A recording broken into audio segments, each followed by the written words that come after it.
നീ റീപ്ലേസ്മെന്റ് എന്ന് നമ്മൾ കുറേ കാലമായിട്ട് പറഞ്ഞു കേൾക്കുന്ന ഒരു പ്രൊസീജിയറാണ്. അപ്പം പലർക്കും ഇതിനെക്കുറിച്ച് ധാരണ ഉണ്ടാവണമെന്നില്ല. അപ്പോൾ അതിനെക്കുറിച്ച് ഒന്ന് വിശദീകരിക്കാമോ? നമ്മുടെ ശരീരത്തിന് സുഗമമായ ചലനം സാധ്യമാക്കുന്ന ജോയിൻസ് ആണ്.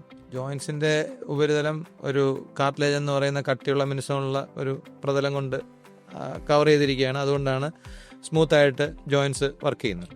അപകടം കൊണ്ടോ എന്തെങ്കിലും അസുഖം കൊണ്ടോ, ഇൻഫ്ലമേറ്ററി ആർത്രൈറ്റിസ് എന്ന് പറയുന്ന റുമറ്റോയ്ഡ് ആർത്രൈറ്റിസ്, അങ്ങനെയുള്ള എന്തെങ്കിലും ഒരു ഇൻഫ്ലമേറ്ററി ആർത്രൈറ്റിസ് ഉള്ള അസുഖങ്ങൾ കൊണ്ടോ, അല്ലെങ്കിൽ എന്തെങ്കിലും ഒരു അപകടം പറ്റിയോ, മറ്റെന്തെങ്കിലും അസുഖം കൊണ്ടോ, അല്ലെങ്കിൽ നേരിട്ട് തന്നെ നമ്മുടെ ജനറ്റിക് ആയിട്ടുള്ള പ്രത്യേകതകൾ കൊണ്ടോ, പൊണ്ണത്തടി കൊണ്ടോ, നമ്മുടെ സ്പോർട്സ് ഇഞ്ചുറി കൊണ്ടോ ഒക്കെ എന്തെങ്കിലും കാരണവശാൽ ഈ സ്മൂത്തായിട്ടുള്ള ആവരണത്തിന് ഒരു ഡാമേജ് സംഭവിച്ചു എന്നിരിക്കട്ടെ.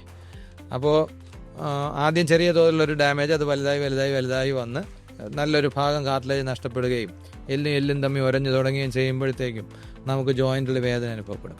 ഈ കണ്ടീഷനാണ് നമ്മൾ ഡിജനറേറ്റീവ് ആർത്രൈറ്റിസ് അല്ലെങ്കിൽ ഓസ്റ്റിയോ ആർത്രൈറ്റിസ് എന്ന് പറയുന്നത്. മറ്റ് കാരണങ്ങളൊന്നും ഇല്ലാതെ ജനിതകമായ കാരണങ്ങൾ കൊണ്ട് വരുന്ന ഓസ്റ്റിയോ ആർത്രൈറ്റിസ് നമ്മൾ പ്രൈമറി ഓസ്റ്റിയോ ആർത്രൈറ്റിസ് എന്ന് പറയും. അത് മൾട്ടിപ്പിൾ ജോയിൻസിനെ ചിലപ്പോൾ അഫക്റ്റ് ചെയ്യും. കയ്യിലെ ചെറിയ ജോയിൻസ്, തോള്, എൽബോ ഒക്കെ അഫക്റ്റ് ചെയ്യും. അല്ലാതെ മറ്റുള്ള അസുഖങ്ങൾ കൊണ്ടോ അപകടം കൊണ്ടോ വരുന്നത് സെക്കൻഡറി ഓസ്റ്റിയോ ആർത്രൈറ്റിസ് ആണ്. അതാണ് ഏറ്റവും കോമൺ ആയിട്ട് നമ്മൾ കാണുന്നത്. ആദ്യം ചെറിയ തോതിലൊക്കെ ആണെങ്കിൽ നമുക്കിതൊക്കെ ഔഷധ ചികിത്സ, ഫിസിയോതെറാപ്പിയൊക്കെ ചെയ്ത് കുറേയൊക്കെ മുമ്പോട്ട് പോകാൻ പറ്റും. പക്ഷേ ഒരു ഘട്ടത്തിൽ നമുക്ക് തുടർച്ചയായിട്ടുള്ള വേദന സംഹാരികളുടെ ഉപയോഗം ആവശ്യമായിട്ട് വരുമ്പോഴാണ് ഇത് ഓസ്റ്റിയോ ആർത്രൈറ്റിസ് എന്ന് പറയുന്ന ഈ കണ്ടീഷന് ഡോക്ടർ ജോയിൻറ്റ് റീപ്ലേസ്മെൻ്റ് ഒരു ചികിത്സയായിട്ട് അഡ്വൈസ് ചെയ്യുന്നത്.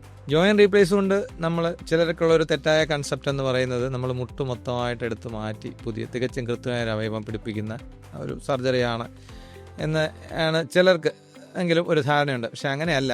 നമ്മൾ ചില പ്രത്യേക സാങ്കേതിക വിദ്യ ഉപയോഗിച്ച് സന്ധിയുടെ ഉപരിതലം ഒന്ന് ചെത്തി മിനുസപ്പെടുത്തി പ്രോസ്തസ് എന്ന് പറയുന്ന ഒരു മെറ്റൽ ആവരണം ഈ സന്ധിയുടെ ഉപരിതലത്തിന് കൊടുക്കുന്നതിനെയാണ് നമ്മൾ നീ ജോയിൻറ്റ് റീപ്ലേസ്മെൻറ്റ് അല്ലെങ്കിൽ സന്ധി മാറ്റിവയ്ക്കൽ ശസ്ത്രക്രിയ എന്ന് പറയുന്നത്. ഏത് സന്ധിയാണെങ്കിലും നമ്മൾ ഇതാണ് ചെയ്യുന്നത്.